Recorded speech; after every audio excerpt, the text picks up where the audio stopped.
Hello student. मैंने आज आपको मारियन और जमेनिया का क्वेश्चन कराए थे। यूट्यूब चैनल पे आप देख सकते हो। और जर्मन एकीकरण समझाया था बहुत अच्छे से नोट्स के साथ। तो उम्मीद करती हूँ आपको बहुत अच्छे से समझ में आ गए होंगे। अब आपके अभ्यास के दो क्वेश्चन और बचते हैं। नेपोलियन की 1804 की नागरिक संहिता। अब नेपोलियन ने क्या बदलाव किए, ये आपका मोस्ट इम्पोर्टेंट क्वेश्चन है। आपको नेपोलियन के बारे में, मारियन जमेनिया के बारे में, जर्मन एकीकरण के बारे में, जयूसेप मतिशिनी के बारे में आपको पता होना चाहिए। नेपोलियन ने कहाँ बदलाव किए, तो नेपोलियन ने अपने शासन वाले क्षेत्र में शासन करता था जहां वहां उसकी व्यवस्था को और कुशल बनाने के लिए और अच्छा कुशल बनाने के लिए नेपोलियन ने क्या बदलाव किया। आपका क्वेश्चन यही है 10th क्लास में, क्वेश्चन 5 है अभ्यास का। अपने शासन वाले क्षेत्रों में शासन व्यवस्था को ज्यादा कुशल बनाने के लिए। अब आप हो, आपके जो घर के मेंबर होते हैं, आपके जो पापा हैं या दादाजी हैं, आपके घर को और अच्छा बनाने के लिए और सुंदर घर को बनाने के लिए आप क्या करोगे। अब दीपावली आ रही है 2 दिन बाद, तो आप क्या करोगे, उसको और अच्छा डेकोरेशन करने के लिए लड़ी लगाओगे, फूल लगाओगे। तो ऐसे ही नेपोलियन ने क्या बदलाव किए हैं।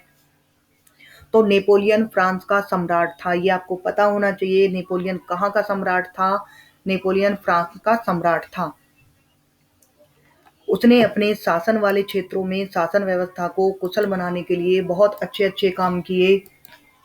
जिस क्षेत्र में वह शासन करता था, ये आपका क्वेश्चन में ही दे रखा है कि जिस क्षेत्र में वह शासन करता है उसको और कुशल बनाने के लिए उसने क्या किया।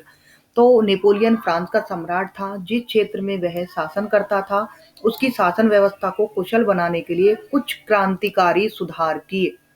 अब हमको किसी चीज में सुधार करना है, अगर वो सही है तो हम उसको क्या करेंगे, या तो पूछ के करेंगे या बिना पूछ के ही कर देंगे कि भाई ये काम अच्छा होगा, बाद में सबको अच्छा लगेगा। तो उन्होंने क्या किया, ऐसे ही कुछ सुधार किए। 1804 में नई नागरिक संहिता लागू की गई। उन्होंने नए अधिकार लोगों के लिए लागू कर दिए। इस संहिता को नेपोलियन संहिता भी कहा जाता है, क्योंकि बदलाव किसने करे, नेपोलियन ने करे, तो इसलिए इसको नेपोलियन संहिता भी कहा जाता है। सेकंड है आपका, जन्म पर आधारित विशेष अधिकार समाप्त कर दिए। मतलब जन्म पर आधारित जो सुविधाएं थी उनकी समाप्ति कर दी। जमींदार व सामंती व्यवस्था की समाप्ति। आपको पता होगा जिनकी खेती बाड़ी होती थी उनके ऊपर जमींदार होते थे, सारा काम जमींदार करते थे, पैसे देते थे और परेशान भी होते थे। जिसकी खेत होगी वो अपनी खेती खुद करना चाहेगा ना, तो जमींदार को हेड क्यों बनाएगा। तो उन्होंने जमींदार व सामंती व्यवस्था की समाप्ति कर दी। अगला है आपका यातायात तथा संचार व्यवस्था में सुधार। जो यातायात थे, संचार थे, उनकी व्यवस्था में सुधार कर दिया। धर्म की स्वतंत्रता प्रदान की गई। इससे कहा गया कि सरकारी नौकरी उनको मिले जो योग्य हो। ये भी बहुत अच्छी बात है, जो योग्य होगा उसको अच्छी नौकरी मिलेगी, जो नहीं होगा, जो पैसे ले दे के जैक से काम कर लेता है, उसको नहीं मिलनी चाहिए। तो इसमें क्या है कि नौकरी उसी को मिलेगी जो योग्य होगा। ये सब किसने किया, नेपोलियन ने किया। तो फ्रांस में क्रांति से पहले तथा क्रांति काल में बने असंख्य कानून, बहुत सारे कानून थे फ्रांस में। अब नेपोलियन कहाँ का सम्राट था, फ्रांस का। तो नेपोलियन ने फ्रांस की क्रांति से पहले और उसके समय में जो भी बहुत सारे कानून बने थे वो समाप्त कर दिए। क्यों समाप्त कर दिए, तो अपने हिसाब से उन्होंने कानून लागू किए। देश भर में एक ही राष्ट्रीय मुद्रा प्रचलित की गई। भाई अलग अलग मुद्राएं नहीं थी, तो देश भर में क्या हो गई, एक ही मुद्रा प्रचलित की गई।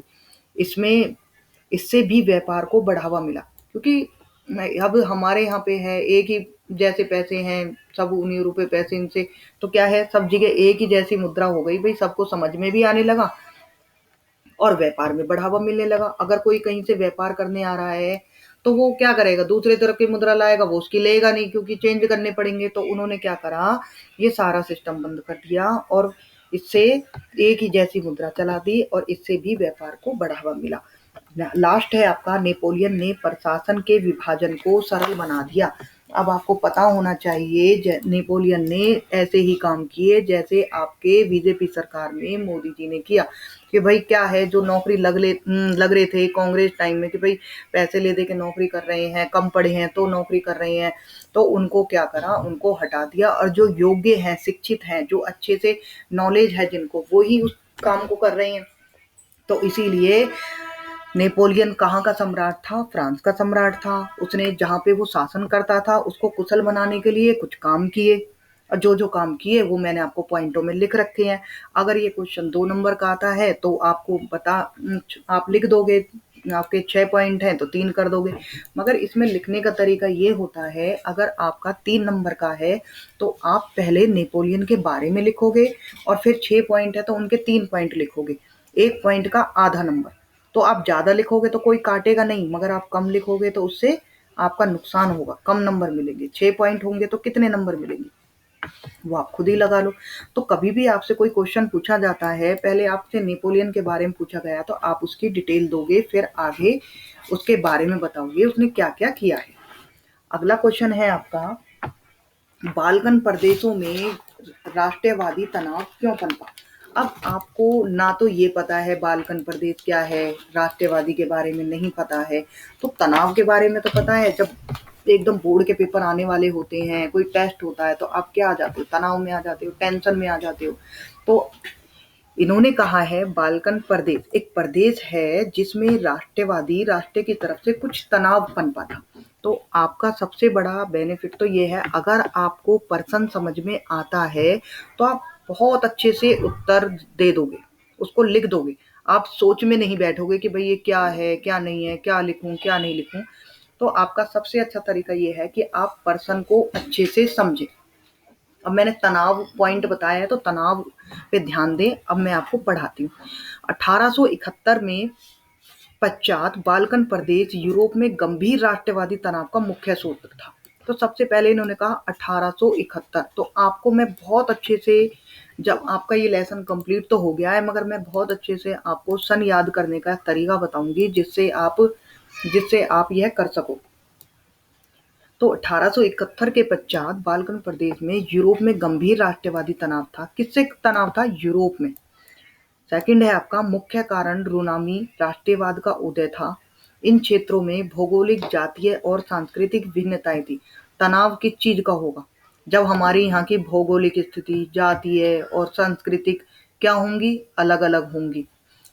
तीसरा है आपका, जिससे प्रत्येक क्षेत्र अपने आप को श्रेष्ठ समझने लगा। अब हम तनाव में क्यों आ गए? अब हमारा कोई पड़ोसी है, कोई रिश्तेदार है, उसके पास बहुत अच्छा है सब कुछ, और हमारे पास नहीं है वो सुविधाएं, तो हम क्या आ जाएंगे? तनाव में आ जाएंगे। हम अपने घर को देखेंगे, अपने परिवार को देखेंगे, और हम ये कहेंगे भाई वो तो बहुत अच्छे से रह रहा है। तो ये क्या थी? तनाव की स्थिति थी, जिससे प्रत्येक क्षेत्र अपने आप को श्रेष्ठ समझने लगा। तुर्कों और इन ईसाई प्रजाति के बीच मतभेदों के कारण यहाँ हालात भयंकर हो गए। अब इनके बीच में क्या हो गए? हालात जो थे वो भयंकर होते चले गए, क्योंकि हम तनाव की बात कर रहे हैं। राज्य में आपसी हथियारों की होड़ लग गई। अब भाई किसी के यहाँ कोई बहुत अच्छी चीज आ जाए तो हम क्या कोशिश करेंगे कि हाँ अगले साल हम भी ले लेंगे, हम भी ये करेंगे। तो हथियारों की होड़ लग गई, इससे स्थिति और गंभीर हो गई। तो इस क्षेत्र में मुख्यतः रोमानिया, यूनान, सर्बिया आदि प्रदेश शामिल थे बाल्कन प्रदेश में। ठीक है। तो बाल्कन क्षेत्र का अधिकतर हिस्सा ऑटोमन साम्राज्य का भाग है। आपको पता होना चाहिए कौन सा साम्राज्य का भाग है? ऑटोमन साम्राज्य का भाग है। ऑटोमन साम्राज्य अत्यधिक कमजोर हो चुका था। तो कमजोर क्यों था? मैंने अभी आपको बताया, भौगोलिक, जातीय और सांस्कृतिक भिन्नताएं थी, एक दूसरे के बराबर के नहीं थे। तो यूरोप के अन्य राष्ट्र इसका लाभ उठाना चाहते थे। अब कोई कमजोर होगा, किसी के पास सामान नहीं होगा, तो ये तो सभी कह देते हैं तुम्हारे पास ये चीज नहीं है, हमारे पास तो ये है। तो उससे क्या हो जाएगा कि वो उसका सभी लाभ उठाने लगेंगे। और हम भी बहुत से ऐसे करते हैं ना कि भाई हमारे पास ये चीज नहीं है तो हम झुक के चलते हैं, हम ये करते हैं, मगर ऐसा नहीं होना चाहिए। अपनी स्थिति को सुधारना चाहिए। हर चीज को हम सुधार सकते हैं। जैसे आपके साथ होता है, आपको कोई क्वेश्चन याद नहीं हो रहा है तो आप उसको छोड़ देते हो और सोचते हो कोई बात नहीं, एक ही तो याद नहीं हो रहा, अगला याद कर लेते हैं। अगर 100 नंबर का पेपर है, 70 का पेपर है, तो 4 नंबर ही तो घटेंगे। मगर नहीं, ऐसे ही हम एक-एक क्वेश्चन को छोड़ते चले आ जाएँगे तो फिर कैसे याद होगा? सारा पेपर ही खराब हो जाएगा। ऐसे तो बहुत क्वेश्चन मिले। तो इसलिए बेटा आपका ये लेसन कंप्लीट है, अभ्यास के क्वेश्चन। आपको जो भी क्वेश्चन समझ में नहीं आते हैं, चाहे वो लघु उत्तरीय हो, चाहे वो 1 नंबर का है, चाहे वो दीर्घ हो, चाहे वो अति हो, अति लघु हो, तो आप मुझे कमेंट बॉक्स में लिख के आप मुझे मैसेज कर सकते हो, आप मुझे कमेंट बॉक्स में लिख के बता सकते हो। मैं आपके लिए जल्दी से जल्दी उस क्वेश्चन का बहुत अच्छे से नोट्स बनाकर आपको समझा दूँगी और मैं उम्मीद करती हूँ आपको बहुत अच्छे से समझ में आया होगा। Thank you.